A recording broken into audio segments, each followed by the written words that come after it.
Hello, I'm Archie Luxury and welcome to the Archie Luxury channel. This weekend I was reading a fantastic article in the Weekend Australian magazine.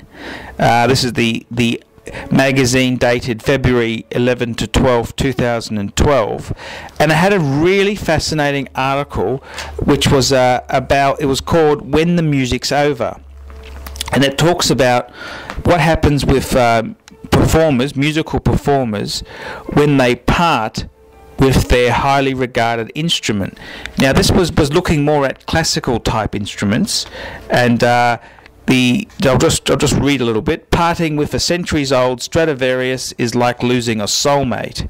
And what the article was basically saying is that often these musicians, they become so attached to their instrument that when they are no longer at the peak of their career, or their death beckons, they often find it very, very hard to part with their instrument. And the instrument itself, it stops being just a piece of a material possession. It actually has a life of itself. It's greater than the sum of its parts. And this is the whole thing. It's a very, very interesting article there.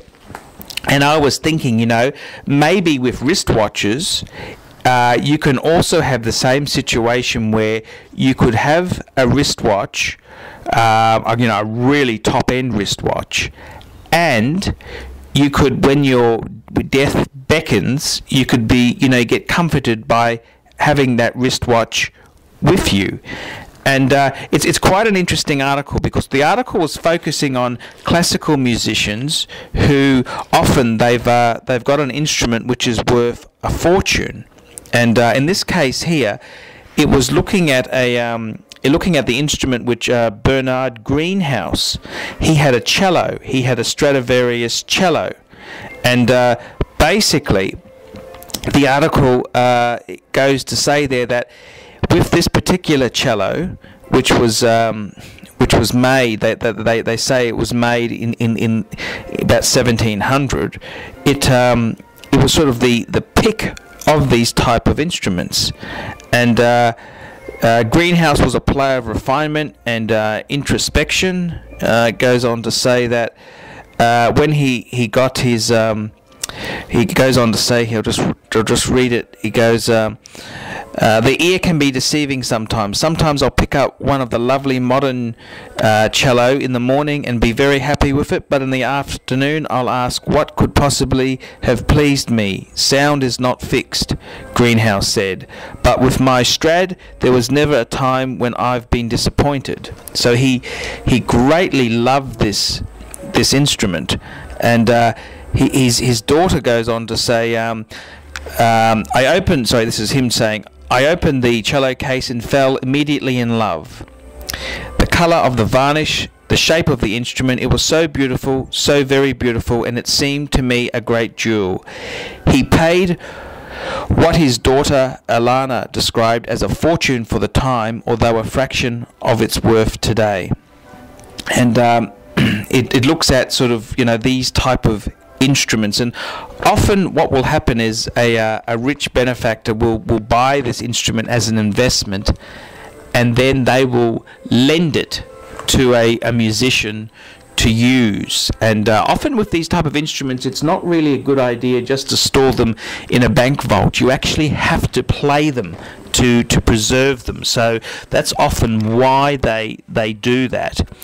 And in his particular case here, the instrument was sold, they say, a fair bit above the minimum bid of $6 million, which was a record for a cello. It was bought by an unnamed patron of the arts from Montreal, who promptly entrusted it to 18-year-old Canadian prodigy Stephanie Tretulant. And that's what happened with his instrument, and it's really, really, really fascinating to see how a musician can be so attached to an instrument. It becomes more than just a physical possession. It becomes a friend, a companion. And I want to draw some parallels with watch collecting. Can you have a watch which, obviously you're looking at your mechanical watches, because a quartz watch wouldn't have that same sort of soul, but can you be comforted by it? You've worn it for 20, 30 years, 40 years, and it's been a companion to you. It's been powered by your movement, either manual wound or an automatic, which is powered by your physical movement. And this is your watch. And can it be something that becomes a friend to you later on? And obviously, if you're a watch flipper, this wouldn't apply, because you'd flip it so many times, you're sort of attached to nothing. But if you've got a holy grail piece, for my case, say my Patek Philippe in white gold, would that watch there, could I have that piece there? I mean, it's certainly not in the same price league as this gentleman's cello, but it's still, for the price of my Patek Philippe, brand new, you could buy a very decent car. I think my Patek, the 5107, 5127 sort of series of automatic Calatrava on a leather strap with date and sub-seconds and display back, for example. You're talking models 5119, that'd be the manual wind equivalent without the date. You're talking somewhere between $20,000 and $30,000. I mean, for that sort of money there, you could buy a very reasonable middle-class, mid-sized sort of car. In Australia, you certainly can. In America, you'd probably get an even better car. And this is the thing. So it is a lot of money.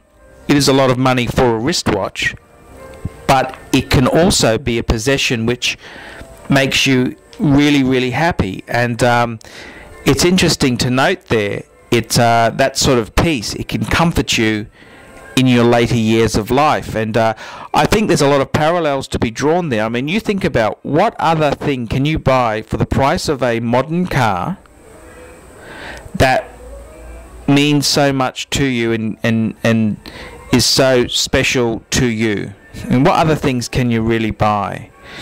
And that's a really, really interesting question to have there. And it's sort of why I love vintage watches, and you get a brand like a Vacheron Constantin. I mean, that's a piece which could have the same sort of aura to it. I said at the beginning of this segment here that maybe a quartz would not do it, but maybe, who's to say a quartz watch couldn't have that same special feeling to it? What's to say it can't have that same aura to it? I mean, just because I say a quartz may not have the soul, does that mean that it definitely cannot be the case? Princess Diana had a solid gold 18 carat Cartier Tank Francais. Surely that watch there is going to be very comforting for her heirs when they grieve her death. Does the fact that it's not a automatic or a mechanical watch make much difference? I'm Archie Luxury. Tell me, does a watch become a part of you the longer you have it? Give me your opinion. Goodbye.